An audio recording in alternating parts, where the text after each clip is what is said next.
Now back to Property Source Radio with your hosts, Brenna and Pat, on Sports Radio 950 ESPN. I think Brenna here is going to check out for the rest of the show. My lips aren't working this morning. Good morning. I am Brenna Hartman. I am the Fixie Chick, and I am hosting this radio show. 222-6397 is our number over here. We're live in the High Falls studios, and we've been visiting with Gary Raffel. He's the vice president of Genesee Tree Service, and we've been talking a little bit about this emerald ash borer, which is a beetle that has invaded into Monroe County, correct, Gary? Yes, in Scottsville was the Monroe County finding. So are there any more findings from Scottsville? Like, I'm positive I have it in Webster. Here we go. Well, it's not impossible that you do, but my guess is it's something that looks similar, but probably not. Emerald ash borer, pretty much we're past the peak adult season right now, so the adults that were flying around really have laid their eggs, and you're not seeing a bunch of them flying around anymore. Well, actually, this bug that I saw was dead, so I think it was. Oh, so now you're bringing a new wave to the... Yeah, she's going to keep nailing it till it's a damn ash borer. I think it laid its eggs and then died. Just tell her house is infested with ash borers, yes, and we can move on. Do you think you could come over today and check it out later this afternoon after the show? Yeah. So no, I don't think that is what you're dealing with. But the finding in Scottsville was a bit concerning because after they removed the trees and peeled bark, they did see what are called galleries, the actual feeding of the larva inside the tree. That's the problem, right? That's what actually kills the tree. That's correct. Okay. And the amount of galleries they saw, coupled with the age of the larva that was there, pretty much tells us that was actually not necessarily the age of the larva, but moreover the galleries. What are galleries? Galleries are the serpentine type pattern of the feeding I have inside those. Cambia. Well, there are other beetles again that do that same gallery appearance, just not the same necessarily pattern, which may sound confusing. But basically what we do know is Scottsville's trees that were affected are from at least a year ago, not only this year's. Okay. So you can tell that. They could tell that when they were on site there, yes. Okay. Now, what do you do if you find that you have a tree that's infected or infested? What's the proper term? I know what to do about it. You blast it with all kinds of pesticides. You know what I mean? Not so much. Really? Oh, crap. I thought I was onto something. All right. Go ahead, Gary. Sorry. Pat can't help but do the offend anybody in the green movement. I told you the cut black down van trees, is a coming. blast. Oh, really? Fire You noticed? up air conditioners, blast pesticide. Heck of a deal. EPA, DEC, they're all coming to get you. That's right. Oh, boy. That's right. Well, really, once a tree does have an issue, once it's colonized by the beetle, it is relatively difficult to control. So that's why it's imperative, really, to be on top of it, deal preventatively. Prevent them from getting there in the first place, which is what we were talking about in the last segment with the moving of the firewood. That's right. Because that's primarily how the beetle travels. Right, and as well as just literally on your property as well, to be able to prevent your trees from being colonized by the beetle through not the blasting of the aforementioned pesticides, but rather specifically treating individual trees at the appropriate time. Before they get infested, what am I going to do? Let's say I have an ash and I say, I don't want it to get infested today. What do I do? I mean, do I wrap one of those things around the tape, piece of sticky tape around it or what? No. There's a couple products that are on the market now that we can treat trees with through injections into the trunk. Oh, and that really focuses the chemical product in that tree. It's like Botox. Exactly, Botox in the tree if you'd like that. Okay. Except, actually, it's not like it at all, but I know. In the theme of conversation, sure, Pat, that's exactly what it's like. It's Botox. So that you can deliver a couple different products into the tree to systemically move throughout the system of the tree, and then protect it from feeding from the adult on the leaves and the larva in the trunk. Okay.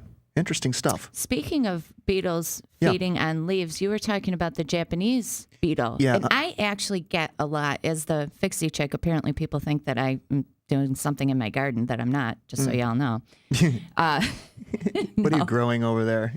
Those herbs. No, actually, I do like to garden to some extent, but it's more, for me, it's more of the annuals, and that kind of thing. Like, I'm not into the weeding and the plant identification and that stuff as much as I probably should be in my home and yardness. But anyhow, Japanese beetles, I know I have those on my property, and they basically take a leaf and eat it so you can see nothing but the veins of the leaf. So is that how you identify a Japanese beetle, or do all beetles do that?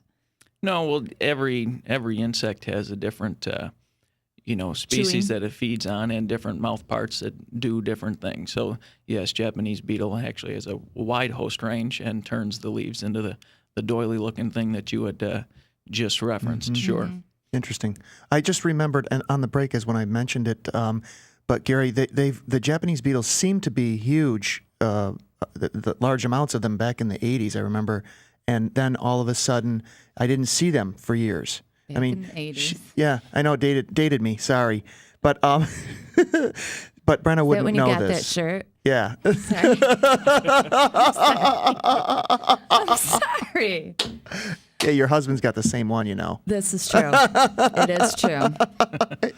Man, but now she's saying she still sees them. I don't see them. But what happens there with the actual the Japanese You don't beetle? see them because you blanket your neighborhood with gotta be. chemicals. That's probably bleach it. and everything else. That might be it. I have them because I'm very minimal on the pesticides. Right. Very minimal.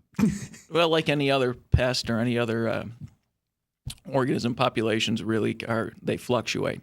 First off, and as far as back in the 80s, perhaps you were just remember seeing them more then, you were more observant, or it's also a move in the industry and in people as a whole to treat for various, the people love to have nice quality turf, and the actual Japanese beetle, the larva itself feeds on turf roots. So a lot of people are controlling that by applying some over-the-counter homeowner type stuff. Like grub killer? Yeah, exactly, right. Or having companies come treat their lawns. By doing that, they're reducing the population of Japanese beetle as well. Cool. I learned something again this show. At least two things today that I can consciously remember. So tell me what happens to an infested ash tree. Like, say, since you won't come over this afternoon and I know I have the beetle and it's destroying my property, what's going to happen to my tree? Well, I believe your tree will be fine, but where there's an actual issue. Well, the cycle of the beetle is essentially the adult flight. It begins like the end of May, right around the beginning of June. That adult flies, feeds on ash leaves. She lays eggs on the trunk. Those eggs hatch. Little tiny larvae bore inside of the tree start feeding. There's a 1 to 2 year period of development for that larva. So in that meantime, it's feeding in this critical area called cambium within the tree. And it essentially girdles the tree by consuming this cambium layer that's so important.